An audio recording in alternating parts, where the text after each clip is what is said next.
more. We've got Prithish Chowdhary, the Deputy MD, joining in on the show right now. Prithish, hi, morning. Great to have you today on ET Now. Tell us a little bit more about this Hyperloop collaboration. What does it entail? When do you expect to move from the MOU to actual prototype testing? So, firstly, thank you very much for having me on here. This Hyperloop collaboration with TuTr is at the moment a development agreement. So, it's not at an MOU stage, really. It's more at a strategic partnership agreement stage. So, it's beyond an MOU already, where TuTr, which is a company being incubated by IIT Chennai, will bring in its expertise relating to Hyperloop. It's been working on Hyperloop technology for quite some time now. So they will bring in their expertise on Hyperloop propulsion and electricals. Whereas Titagarh, being one of India's leading players in rolling stock and one of India's market leaders in freight rolling stock, especially, will bring in its expertise in the manufacturing and the engineering of freight wagons. So together, it'll be really a 1+1 is 11 kind of a situation between Titagarh and TuTr. Okay, but prima facie right now, what's the kind of investment commitment from Titagarh's side? And whether or not, whatever comes out of this collaboration, the tech which is developed, would you patent that then? Absolutely.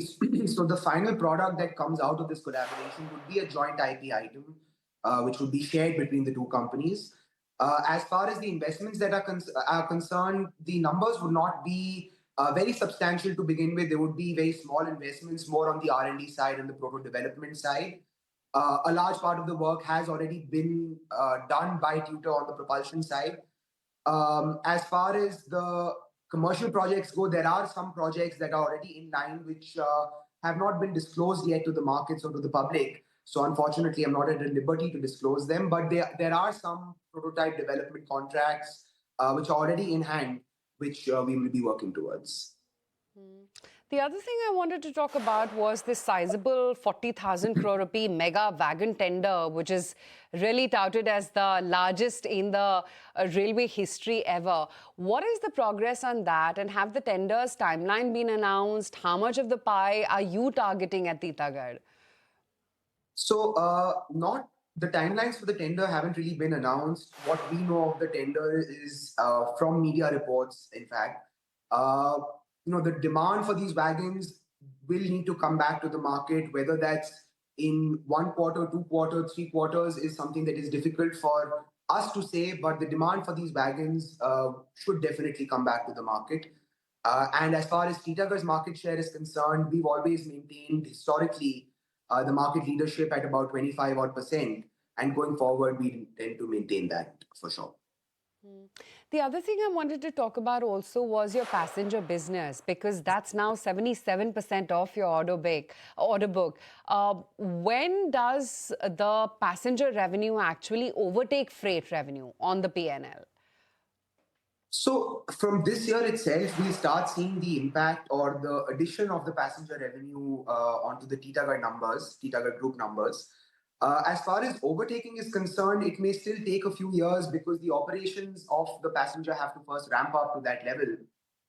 So we're expecting maybe by, let's say, 29 or 2030 even, once the Vande Bharat revenues kick in, once the passenger revenues are at full swing, that's when we expect there'll be a much larger difference between the freight and the passenger revenues. I was just going to come to that. Vande Bharat prototype delivery that was guided for Q3, Q4 of this fiscal. Is there a firm date in place now? No, we're very much on track for the end of Q3 of this financial. Oh, brilliant. So with Naval, Hyperloop, wheelsets, Vande Bharat, metros all ramping simultaneously, Prithish, how do you manage the execution risk or delays? And do you have enough internal accruals to fund these expansions? So the expansions for different projects are going to be funded using different mechanisms. So as far as the rail expansions are concerned, yes, we have enough internal accruals to fund that set of expansions. As far as the naval expansions are concerned, that's in a completely separate, wholly owned subsidiary of Titagarh Rail. Part of it which will be funded by equity, but part of it we may, of course, raise debt or raise equity from the market. The strategy for that is not really in the public markets yet. As far as the execution bandwidth is concerned, we do believe that we are covered because on the wheelset JV, we have a very competent partner in Ramakrishna Forgings. In the Vande Bharat case, we have a very competent consortium partner in the case of BHEL. On the metro side, we have spent a lot of time and a lot of effort building up our R&D teams, our engineering teams, our manufacturing facilities to get to a point where we are quite certain that the execution should ramp up in the way that we are envisaging it to. So your wheelset JV, Prithish, that's gone live now. Tell me what's the ramp-up timeline like for it, and when is it that you would, achieve peak utilization? Absolutely. So the wheelset JV is going live in two phases, phase one and phase two. The time difference between the two phases is not very substantial. It's to the tune of maybe 8 to 12 months. So over the next year or so, we'll also be live with the second phase of the JV or of the facility rather. As far as peak utilization is concerned, the railway contract that we have for the next 20 years gets ramped up over the next 3 years, wherein on the third year we have to start supplying 80,000 wheels per annum to the railways.